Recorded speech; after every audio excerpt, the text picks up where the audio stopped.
तो नागरिकता के नाम बनाएंगे काम, हम ये क्यों कह रहे हैं इसे और करीब से समझने के लिए इस ग्राफिक्स के जरिए आपको समझाते हैं। तेजस्वी के सियासी प्लान को पहले समझिए। सीमांचल में आरजेडी को असफलता लगातार मिल रही है। किशनगंज, अररिया, पूर्णिया और कटिहार में पकड़ जो है आरजेडी की वो कमजोर पड़ती जा रही है। 2010 में सीमांचल की 23 सीटों में से 13 पर बीजेपी जीती थी और सीमांचल में जेडीयू प्लस बीजेपी का समीकरण आरजेडी पर भारी पड़ता नजर आ रहा है। ऐसे में सीए और एनआरसी के बहाने सियासी जमीन तलाशने की कोशिश और उसे हासिल करने की कोशिश, पार्टी के आधार वोट बैंक को फिर से वापस लाने की कोशिश तेजस्वी अपनी इस यात्रा के जरिए करेंगे। सीमांचल में ओवैसी के बढ़ते प्रभाव ने भी आरजेडी की चिंता बढ़ाई है।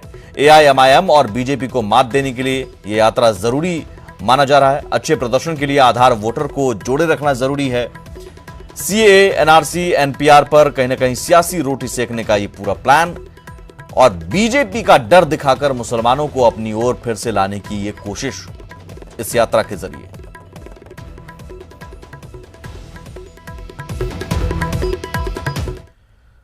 लेकिन बीजेपी नेताओं के दौरे और अमित शाह की सभा के मायने क्या हैं, इसे भी समझिए। 2020 के विधानसभा चुनाव को देखते हुए यह दौरा अहम है अमित शाह का।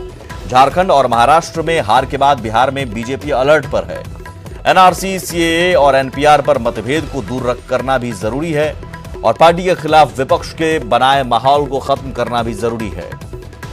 2020 के चुनाव के लिए कार्यकर्ताओं में जोश भरने की कोशिश अमित शाह इस दौरे के जरिए करेंगे।